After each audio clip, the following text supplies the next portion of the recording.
kubera ko Ubushinwa burimo kwaka isoko IMF na World Bank, notwe tugasigara mu ngwate z'abakungu b'ibihugu, kubera ko IMF nubwo tuyibona nk'ikigega mpuzamahanga ni ikigo cy'ibihugu biri Western countries, ibihugu byateye imbere. World Bank abayishinze bose niba n'abantu bose bashinze batsinze intambara y'isi ya kabiri, nubwo byitirwa World Bank cyangwa IMF ariko ni super power ziyikoresha. Niyo mpamvu ushobora gutanga inguzanyo ukumva Ubufaransa na IMF barakomplenize ngo bihugu bya Afurika mwihangane mureke gufata inguzanyo z'Abashinwa kuko muri kugwa mu mutego. Nta kindi nuko kuza simpu badufitiye kutubwira ngo tureke inguzanyo, ahubwo ni ukubera ko bazi ko Ubushinwa buri kubambura isoko. Afurika isigaye imeze nk'ipura iri ku meza isangirwaho n'uwo ari we wese wishoboye. Niba umwanze arafatwa n'undi.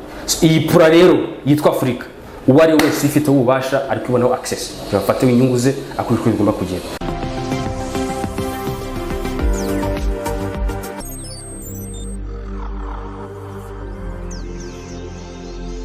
Nongeye kubashimira abakunzi ba Ukwezi TV, abantu mwese mudukurikiye muri hirya no hino ku isi, hirya no hino mu bihugu bitandukanye, mu migabane itandukanye, cyangwa se mu Rwanda mu bice bitandukanye by'igihugu. Uyu munsi turi kumwe n'umuntu tugiye kuganira, umunyeshuri muri kaminuza wiga by'umwihariko ibijyanye n'imibanire y'ibihugu cyangwa se ibijyanye na diplomasi. Uyu munsi tugiye kuganira ku ngingo igendanye n'imibanire y'ibihugu. Tutagiye kurebera, dushobora kureba mu mibanire y'ibihugu by'u Rwanda n'ibihugu byo mu karere, ariko kandi n'ibihugu bya kure. Igiye kureba ibihugu bya kure uzabona abayobozi bombi bahora kuvuga ngo ibijyanye n'ubutwererane bw'ibihugu byombi.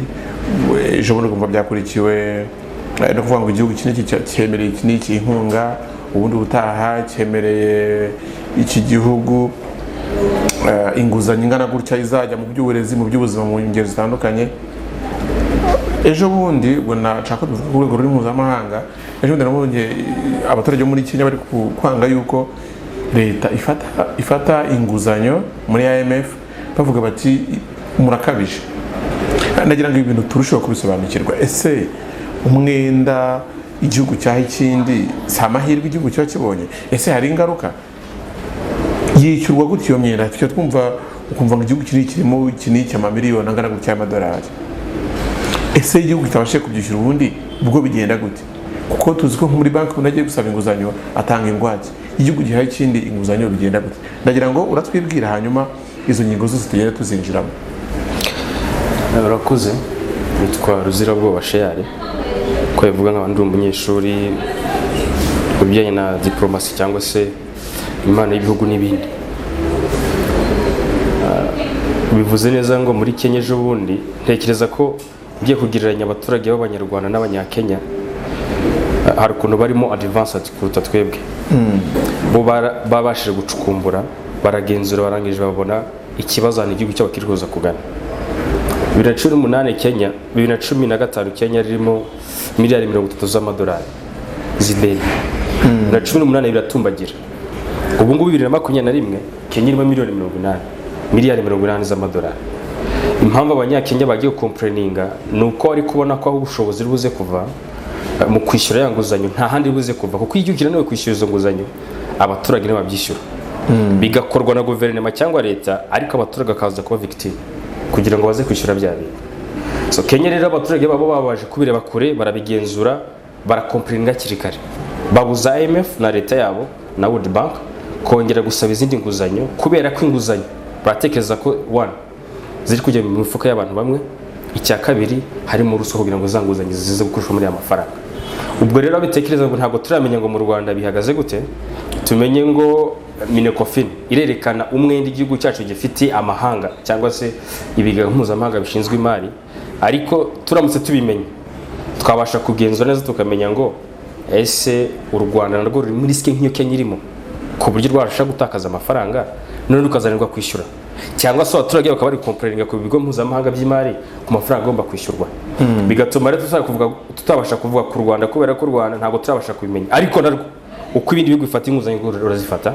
Ahubwo twamaze kure tukavuga ngo u Rwanda n'ibindi bihugu byo muri Afurika bifata inguzanyo bigenda gute iyo inguzanyo ifashwe? Niki kibanza bayitanga bate? Iyo yabuze bigenda gute? Ibyo twabanje kurebaho. Muri make ntarize naca kure ku ruhande, niba u Rwanda bwa mbere tukiri muri covid twagiye kubona tubonye twakiriye miliyoni 110 z'amadolari ku Rwanda twahawe na World Bank ngo amafaranga yo kuzahura ubukungu mu gihe cya covid, kuko twatumaze igihe hafi kwezi kurenga mu gihe cya lockdown igihugu cyose. Hashize iminsi itageze kuri 18 twakira miliyoni 65 z'amadolari twahawe na European Union. Ayo ni amafaranga tuvuze umwaka ushize, kugeza uyu munsi amaze gufatwa amadeni menshi cyane.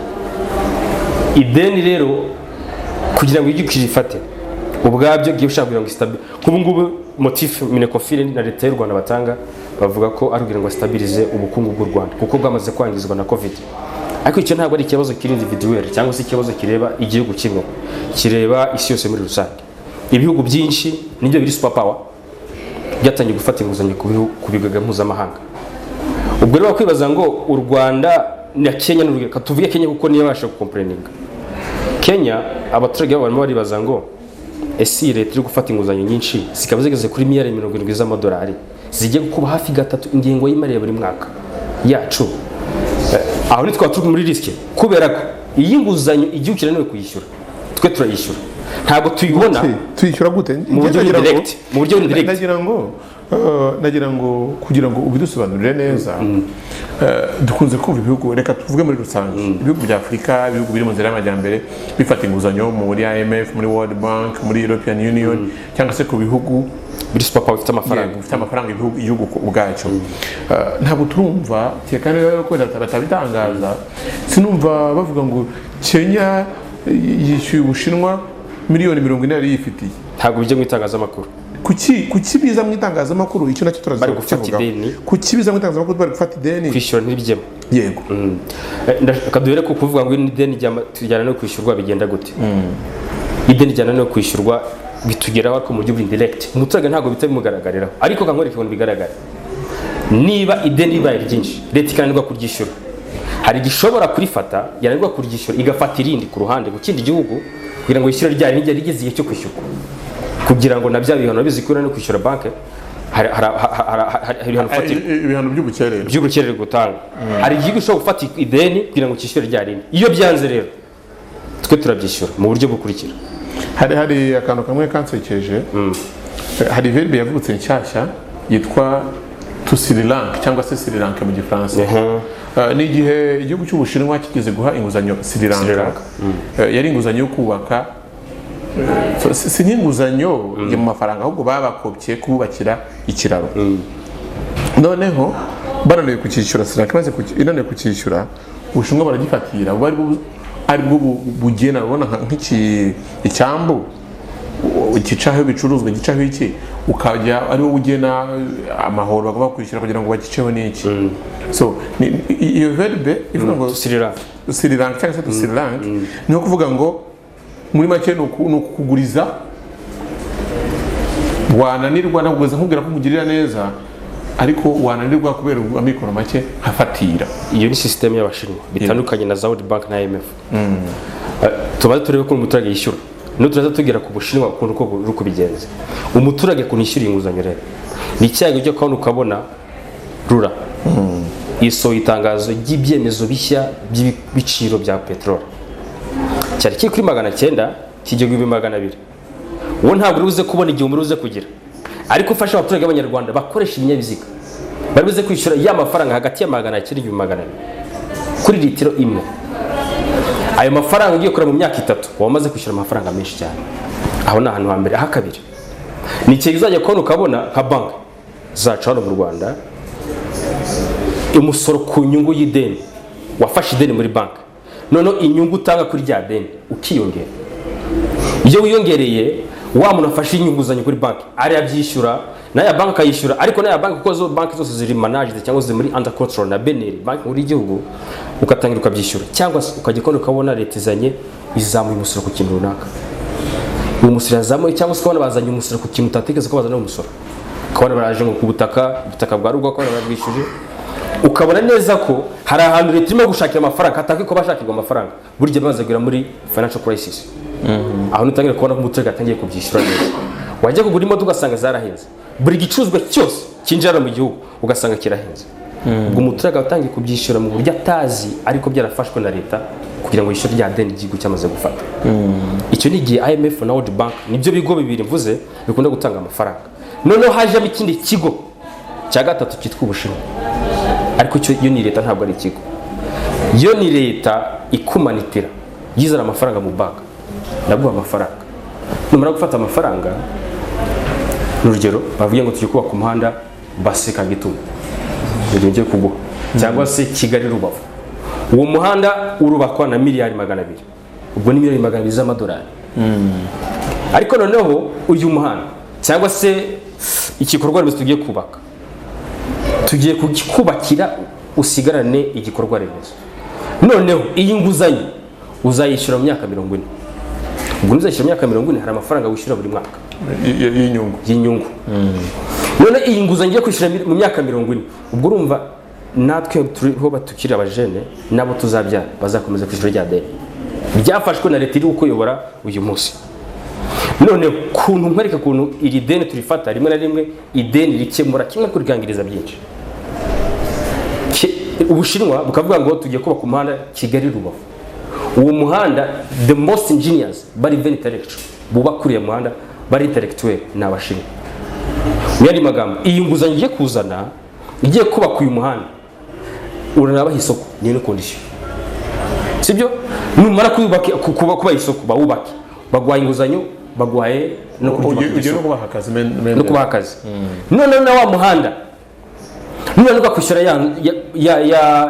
ya nguzanyo hazashyiramo clause uyu muhanda Kigali Rubavu muvo ikorerwamo igihe wananiwe kwishyurwa mu myaka 30 uyu muhanda ibiwukomokamo byose bito n'inyungu tuvanamo bizajya byishyurwa ya nguzanyo none usage nk'umuhanda imihanda imwe n'imwe iri mu ngwate tuyigena nk'abaturage b'u Rwanda ntabwo tubibonesha amaso ariko uyu mu ngwate y'abashinwa iri gukora mu nyungu z'abashinwa nuko bigenda ntabwo ari Sri Lanka yonyine Zambia Lusaka iki gihugu cyo muri majyepfo ya Afrika nacyo kibuga mpuzamahanga gitangiye gukora mu nyungu z'abashinwa kubera ko ririmo rirazana ideni none iri deni Ubushinwa bwo ntabwo gushyira condition nka IMF iraza kubwira ngo ugomba kuba ufite gender balance kugira ngo nguzanye ugomba kuba ufite demokarasi ugomba kuba warwanyije ruswa Ubushinwa bo they don't care nushaka kuba ufite intambara nushaka kuba ufite ruswa yakushengereje genda guideni icyangombwa nuko bariza amasezerano twageranye muri bank abo rero ntekereza ko ari bo bikuruta IMF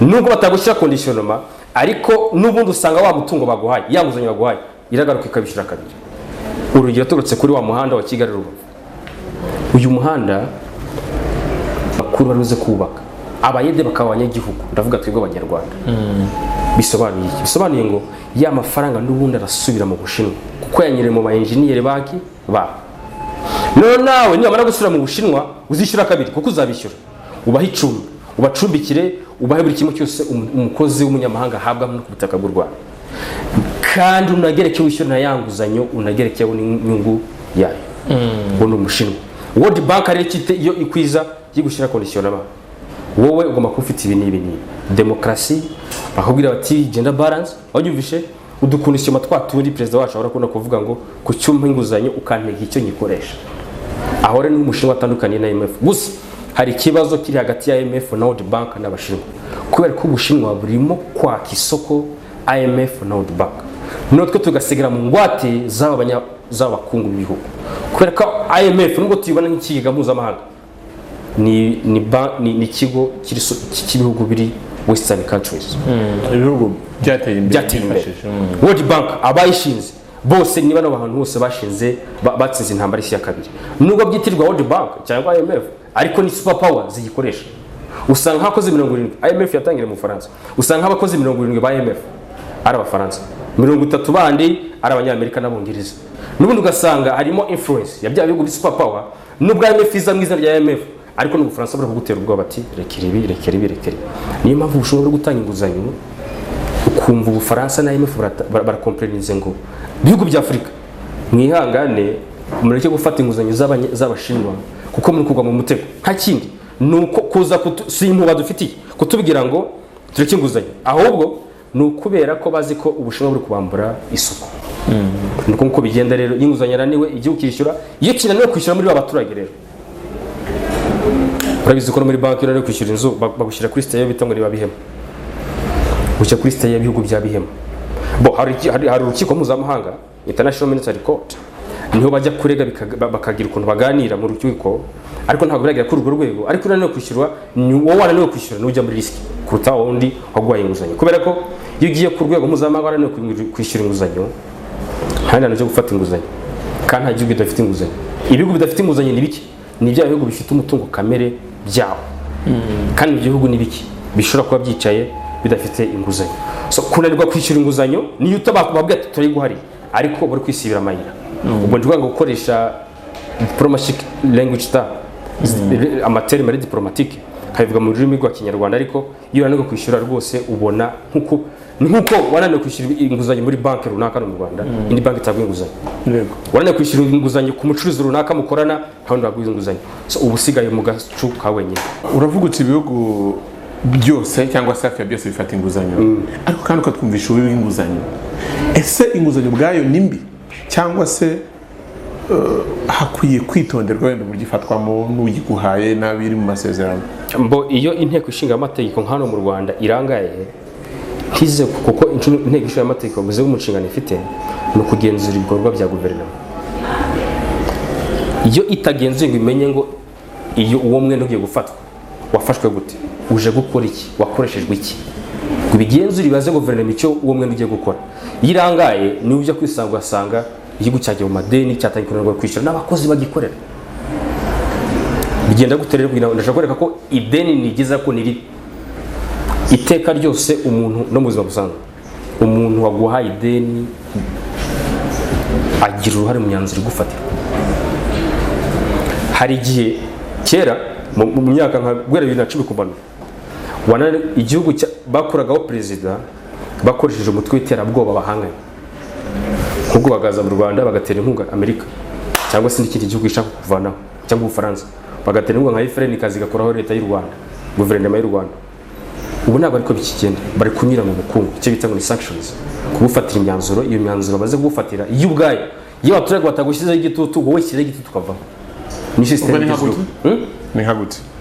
Urabona nk'iyo ujana mu Rwanda ntabwo kuzi gishoboka kuba hari umutwe w'iterabwoba cyangwa mu perezida ushobora kuvaho akamwica akavaho.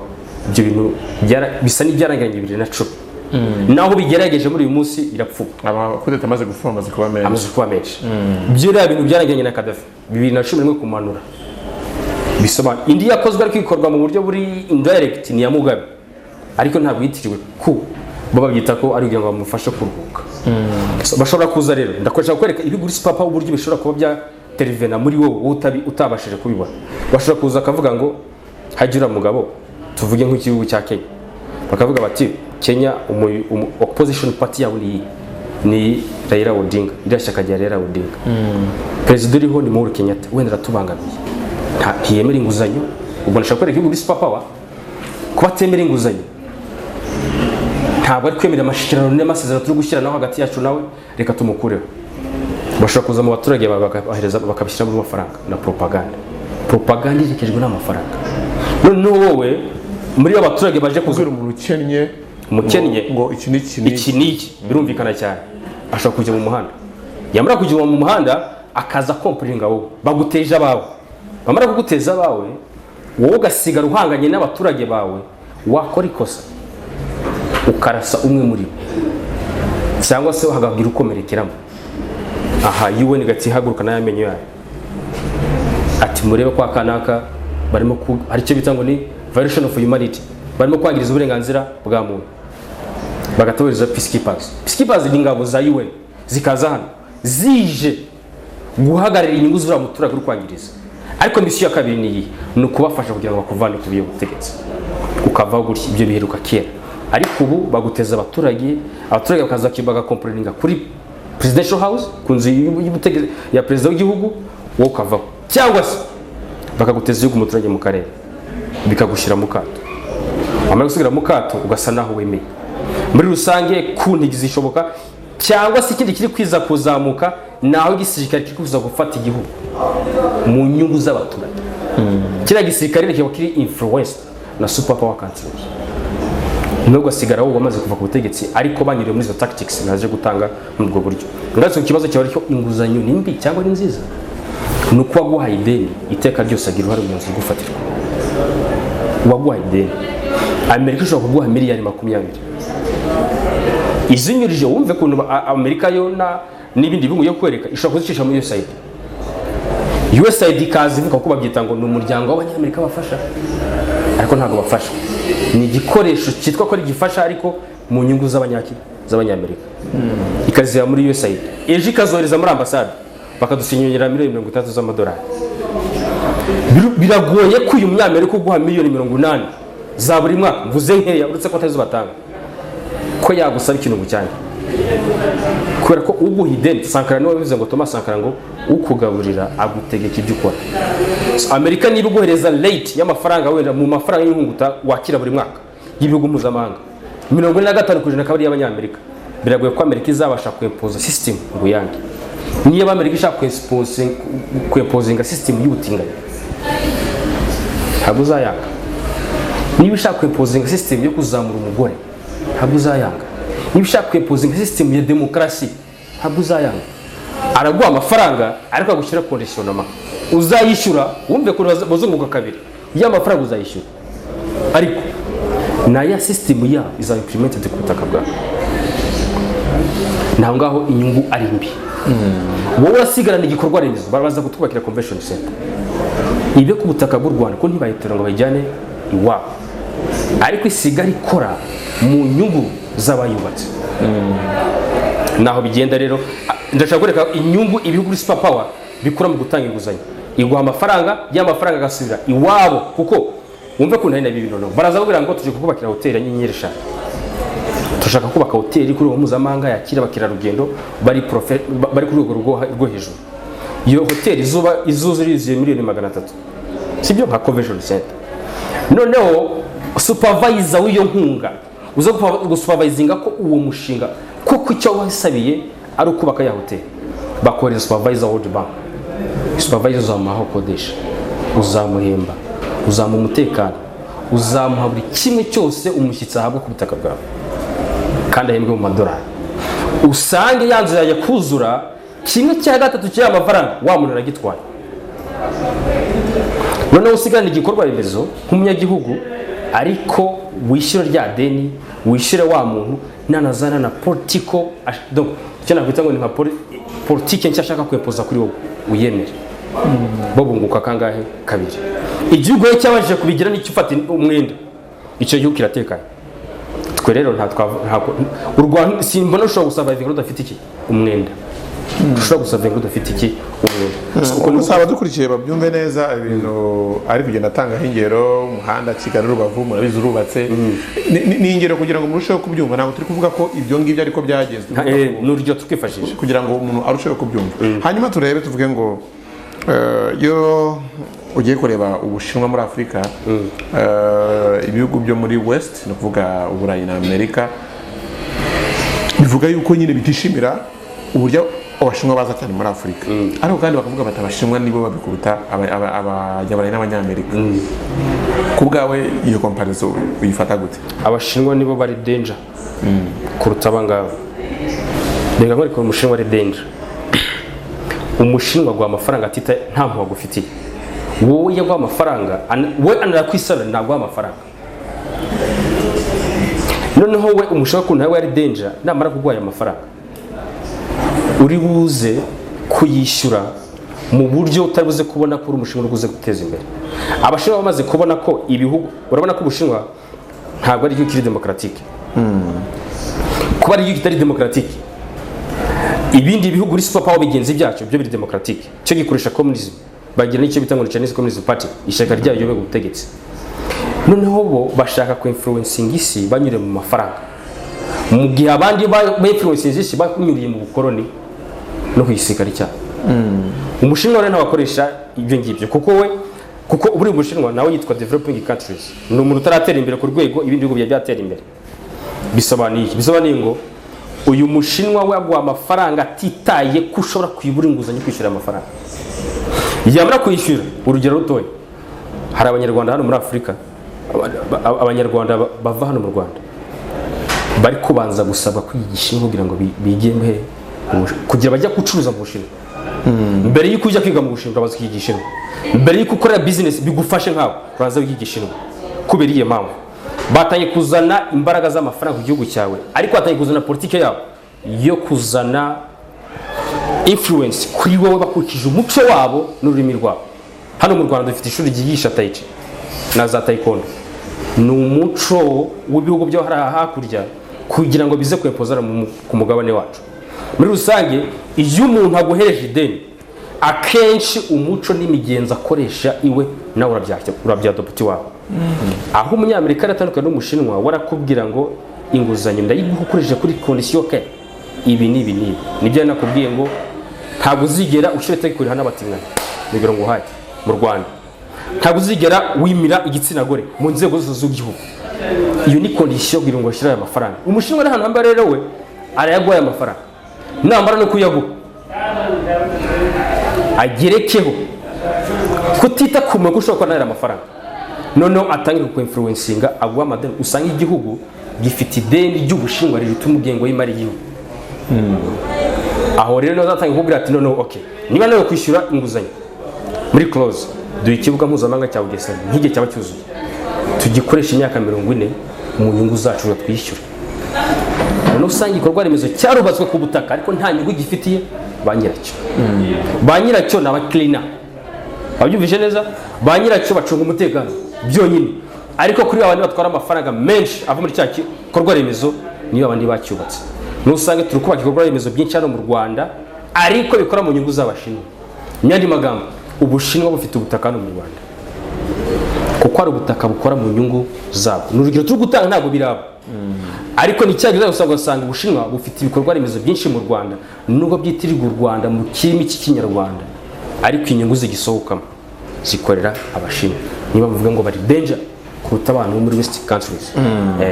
Hanyuma nagira ngo tukiri ku by'Abashinwa, naho nsoma icyegeranyo kimwe mu bihugu byatangiye gukorana cyane n'Abashinwa kera, harimo Zimbabwe ya Robert Mugabe.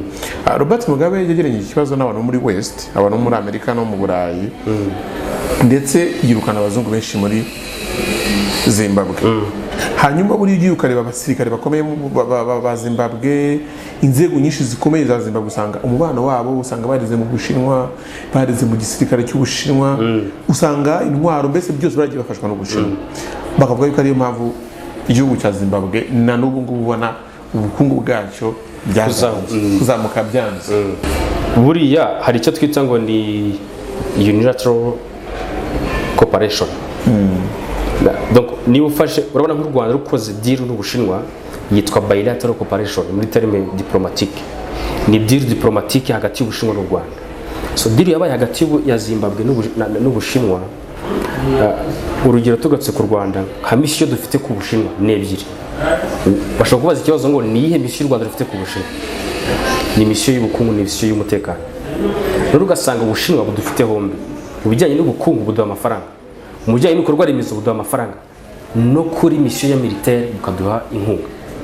Sinzi no kubibona neza. Inkunga iri militaire ubwo inkunga militaire ishaka ko ni iyi, nuko ibikoresho byose isoko ryawe ry'ibikoresho bya gisirikare niba uzagira gute, niba uzariha. Icya kabiri, bazagufasha gutrainingira abasirikare. Icya gatatu, bazagufasha n'igihe watewe n'umwanzi ye baze gutraininga abasirikare, baza kugufasha yewe banentervene muri urabona nk'u Rwanda rutewe n'umutwe uvuye muri Kongo, ariko umutwe aba uri nyuma y'Abafaransa. Abashinwa bazaza bagura ati rero bayobozi b'igihugu cy'u Rwanda tugiye kugufasha, tuguhe ibikoresho bigufasha kwivuna umwanzi wawe, yewe tunatraininga abasirikare, yewe tunaza no ku butaka bw'u Rwanda tugufasha kwirukana uriya mwanzi, ariko condition mu myaka 30 cyangwa 20 nuko isoko ry'ibikoresho bya gisirikare byose uzakenera bizava he iwacu. Nyandi magambo, Rwanda rusura amafaranga yo kugura ibikoresho by'ubwirinzi uzabigura he mu Bushinwa. Bazagufasha rwose, bagire gute birukane wa mwanzi. Ubahaye isoko, baragutreningira ariko biri buze kugufasha kugira ngo nabo noneho bagushize mu mutego. Uburusiya mujya kugwa n'igikoresho cy'ubuntu bazakomplaininga, ntabwo bazamenye ko wakiguze ku bajyaho n'ubuntu, bazagira ngo bageze kutaguza n'amafaranga. None utangira ukora mu nyungu neza z'abashinwa.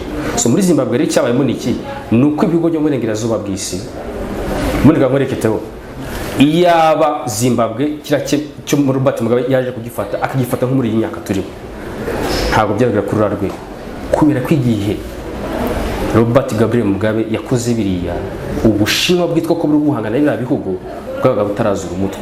Uyu munsi rero ikibazo kiraba mu gihugu super power countries nk'eshanu zikazi wawe imikuzanira deal indi deal ugakora n'uri kubona bishoboka.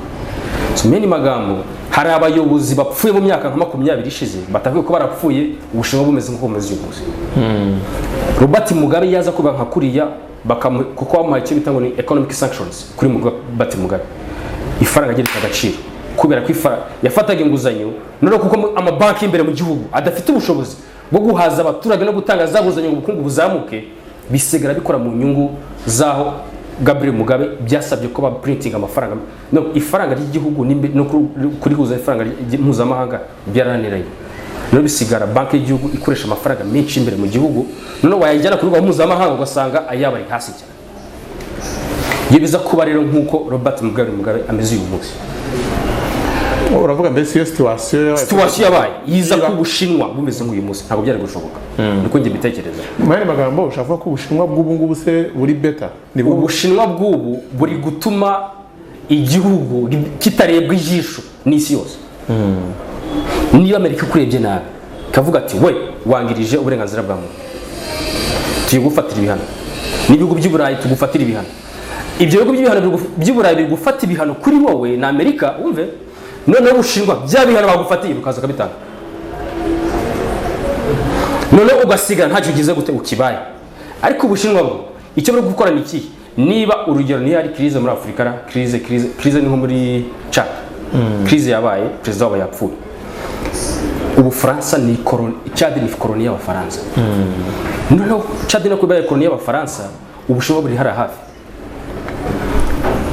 Ubufaransa burangaye gatoye bugatakaza koloni yabo, Abashinwa bakaba nukwereka ko kiragiye Mugabe yaratereranywe n'isi, Gaddafi yaratereranywe n'isi, ariko uyu munsi nta muntu ugitereranywe kubera ko umwe akubonamo ikibazo n'akakubonamo iki inyungu. So Afrika isigaye imeze nk'ipura iri ku meza isangirwaho n'uwari we wese ufite ubushobozi. Niba umwanze arafatwa n'undi. Iyi pura rero yitwa Afrika uwari wese ifite ububasha ariko ibonaho access yafata inyungu ze akurikira igomba kugenda. So Mugabe rero cyo ndo gusoza kuri ngingo nuko iyo biza kuba nk'uyu munsi Mugabe abakiriho kandi ari defended n'abo Bashinwa kuruta aho bitandukanye n'uyu munsi aho Ubushinwa bwo aho kubonye nk'umwanzi ukora nk'igisubizo, niyo Ubushinwa kubonye nk'umwanzi Amerika kubona nk'igisubizo. Myani magambo ibihugu biri super power biri gutangura mu isoko, biri gutangura mu iplato. Uratinda kumeza usanga abanageze gute bagucuza. Nta muntu kigira umwanzi muri Afrika, ku bigo bya Afrika nta muntu kigira inshuti imwe yonyine. N'ubu turasura avuga ngo nta nshuti ihoraho nta n'umwanzi uhoraho.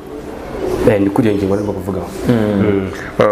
Mani magambo se buriya kuba Abashinwa baraje mu rugo ruhando rwa competition ku bihugu bikeneye byo muri Afrika, ni ikintu kiza ku bihugu bya Afrika cyangwa ntabwo ari ikintu ubundi byagenda gute kugira ngo ibihugu bibashe? Biragoye ko na wakumira Umushinwa n'ibihugu byo mu Burengerazuba bw'isi, kubera ko urugero Amerika isoko ifite mu Rwanda ry'ibikoresho ifite mu Rwanda, katubwirira nka Coca-Cola ni y'Abanyamerika. Kuba bavuga ngo Coca-Cola ngiye kuzihagarika twinvesting wenda Heineken nayo itari gisindisha y'Abaholandi winjize mu Rwanda. Myeni magambo ugiye gukurisa ubwabyo Amerika nta gihombo biruze kugira, ariko umucuruzi nyiri Coca-Cola afite ubushobozi bwo influencing Amerika ngo banzi isoko ryanjye muri icyo mukora kugira ngo baryemere. Wanzi isoko rya Coca-Cola muri Afrika, kujya urugero ku Rwanda ubaye umwanzi n'iki n'Umunyamerika, ubaye umwanzi n'umunya business wazanye Coca-Cola, ariko kwera kuri umunya business n'Umunyamerika ubaye umwanzi n'Umunyamerika. so nyamara hari abantu baba muri bahita Silicon Valley ngira ngo hari muri Amerika hano haba inganda zikomeye Silicon Valley. So buri muntu wese usanga afite ijambo rikomeye mu gihugu, afite ijambo kuri biriya bihugu. So Ubushinwa niba uzi ko product nyinshi turi gukoresha uyu munsi ziri kuva mu Bushinwa, mu yandi magambo Ubushinwa niba buriho ariko na Dubai iriho. Dubai n'ibitari ariko n'Uburayi, isoko ry'Uburayi naryo rirahari. Ubushinwa buri kwirinda ko isoko ribuze gutakara, kuko ritakaje hari ahandi tubuze kurifata. Niba umucuruzi we ku giti cye hari abajya muri Dubai, hari n'abajya mu Bushinwa bitewe n'aho bizakura product. Uyu Mushinwa rero araza kwakira umukiriya w'umunyarwanda kugira ngo amufashe kumugereza ibicuruzwa no ku butaka bwe, amucungira umutekano, anamufasha ariko yigire icyo Gishinwa. Mendi magambo mu myaka nka 20 iri imbere dufite abanyarwanda b'Abashinwa bazi Gishinwa, bakora mu Bushinwa, bakora n'abo Bashinwa. Mendi magambo bino bihugu ibe dusangira kuri ya plateau navuze, dusigara ntacyo turi cyo. No muzi nyinshi zacu ndavuga values z'abanyarwanda ziratakara. Icyo ni cyambere. Icya kabiri, sovereignty yawe irahungabana kubera ko hari ibyo ufite ububasha wagomba gukora ariko utakaza, kubera ko uramutse ubihagazeho wahomba bano bantu. Nk'u Rwanda rumutse ruvuze ngo tugiye kubakira ubukungu bwacu ku muco, biragoye, byasaba ko hari abagomba kubangamira. Bizagusaba rero kugira ngo ukorane nawe, bizagusaba gusa nkabo. Abanyarwanda bazaniye Gishinwa muri Minisiteri y'Uburezi, abanyeshuri kwiga Gishinwa. Iyo polisi irahari, hari amashuri menshi dufite mu Rwanda ariko kwiga Gishinwa. Suku Ubushinwa ariko se byo ni bibi, kuko ntekereza ko kujya mu Bushinwa utazi Gishinwa bikakugora muri rwa rugendo rwawe rw'ubucuruzi, nabyo ni ikibazo kandi ubona wahungukiraga. Taburega ngwari iki nurize kukira Mushinwa hano mu Rwanda, aho wabonye Abashinwa ku muhanda bubaka ku mazu, wumvisha avuga Icyongereza. Ariko experience ngiye mfite ku bijyanye n'Ubushinwa, ni igihugu cyubakiye ubukungu bwacyo ku kwikunda cyane, ariko birimo birahinduka. Birahinduka, barimo barabihindura. Iyo ugiye mu Bushinwa ubona ibintu byaho byose biri mu Gishinwa, ibyapa byose byanditse mu Gishinwa, nta na kimwe ushobora kubonamo n'izi Cyongereza. Tureke Icyongereza, alphabet tuzi izi 23 tuzi cyangwa na zindi bitewe nuko mu rurimi rwabo. Yego. So mu rurimi rwabo biranyandiko yabo y'Abashinwa, ariko baragenda bashaka kubihindura gahoro gahoro. Kubera iki? Nko kubijyanye n'ubucuruzi, uragenda nagiye ari mu kiruhuko, abana wajya kugura telefone ukasanga umwana w'imyaka 8 ari kumwe na nyina, si yaje kumufasha kugira ngo amufashe kumvikana n'abakiriya mu Cyongereza, kuko we mu gihe cye kuri epoke ye Abashinwa barikundaga bazi yuko bagomba kwiga Igishinwa, umuco w'Abashinwa, batagomba kugirana ubuhahirane buhambaye n'ibihugu by'amahanga. Ugasanga afite akantu kujya kubaza ngo akubwira angahe, mubwira yangahe, mubwire yongere hayo. Akana kavuye ku ishuri ko karimo kariga Icyongereza, kuko bamaze kubona ko bafite production nini cyane, ariko isoko bakeneye barikene ku banyamahanga. Akumvuze ni mu isoko, abantu badandaza mu isoko, so uhita bibaza no ku rwego rurimo ku bucuruzi bunini. Rero ikwiga ururimi bwabyo sindi bwemereye ko ari ikibazo, kuko ntekereza ko hari abanyamahanga bazi Ikinyarwanda, ariko kuba atari benshi nuko nta bintu byinshi dufite bazadukeneraho. Ambasaderi wa Amerika mu Rwanda kuba yarize Ikinyarwanda, afite umwarimu yigisha Ikinyarwanda yishyura buri kwezi, aranakivuga azi kukivuga no kucyandika. None se bavuge ko yataye nta gaciro z'Abanyamerika afata iz'u Rwanda. Ikibazo kibirimo ni ikihe kwigurura? Muri diplomasi bisa kwisanisha nawe mukorana. Diplomasi n'uburyarya n'ubundi niyo ugiye muri ko bayita n'uburyarya. Niba urakara, niba ucecetse ushyirwa n'inama yo wavugiraga yuko nta mwanzi uri permanent, nta n'inshuti bari permanent, niko bigenda. Biterwa n'inyungu ukeneye. N'inyungu ntabwo arabamo ubushuti n'ikene wabo, kuko nta bene n'abato dufite. Bene wacu n'abanyagihugu, bene wacu n'abarundi, ntabwo bene wacu n'Abashinwa. Ariko urashaka gukora iki gihombo kiri nko kutabyemera ko akabikwemeza, wenda niba urabyemera simbizi. Iyo Umushinwa azanye kwigisha Igishinwa no mu Rwanda, ubwabyo amaze kugufata, biragusaba kutakaza ubwabyo n'uguze Ikinyarwanda, ariko bagushiza condition yo kwiga kiriya Gishinwa. Nose tebuka nk'urugero, Perezida Xi Jinping w'Abashinwa yageze muri General Assembly avuga Icyongereza, avuga Igishinwa, afite abasemuzi. Suko atashoboye Icyongereza, ariko kuvuga ikirimi cyawe ni dominance utanze kwibera bihugu. Kuzana igishinwa ku butaka bw'u Rwanda ni dominance kuri abaturage ugiye kuzanaho. Noneho abantu bamara kugira dominance uzaba wasigaye bazi ururimi, nibamara kumenya ururimi rwawe bazamenye ko usenga, bazamenye ko ubayeho, bazamenye ko wirwanaho. Usanga umuco w'Ubushinwa ugiye gukwira isi yose kandi byarazanywe kubera ifaranga ryabo. Ubwo rero iyo umaze kumenya umuco w'abandi rimwe na rimwe hari igihe utakaza uwawe, none ugasigara ntacyo uricyo, uri igishushushungwa.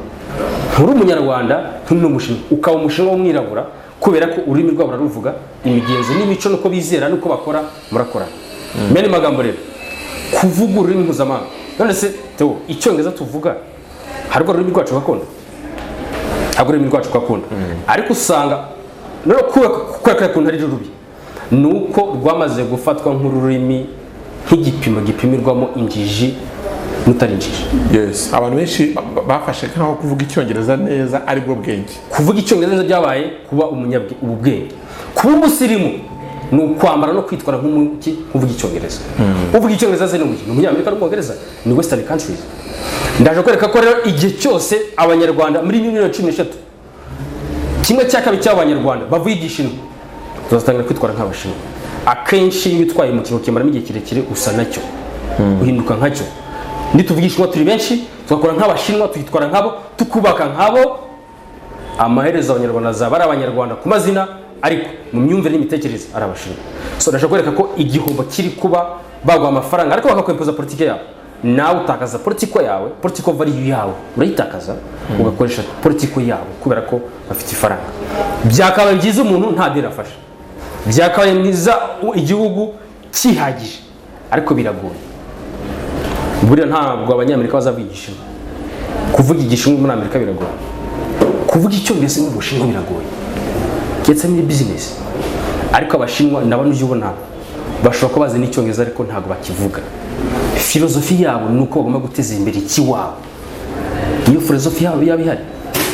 Urumva rero naho ngabigenda bitandukanye, ugasanga igihugu gisigaye gikinwa gapira n'ibindi bihugu.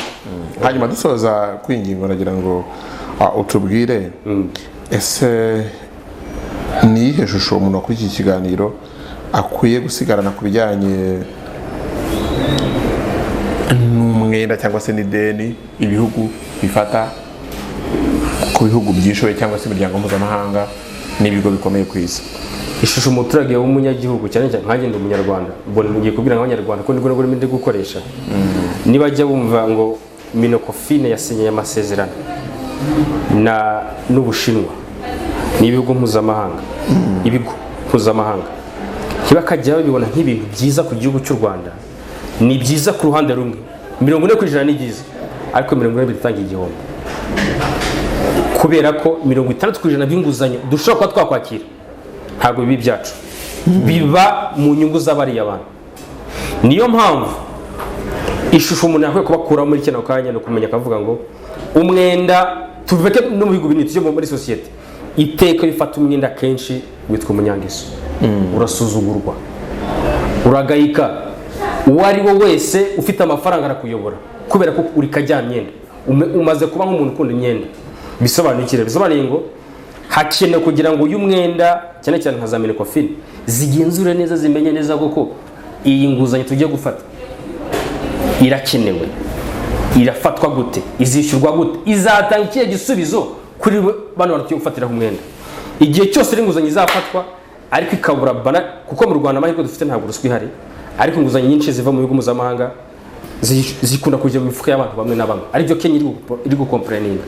Mene magambo turi gusoza nuko inguzanyo ni nziza ariko ni nabi ku rundi ruhande.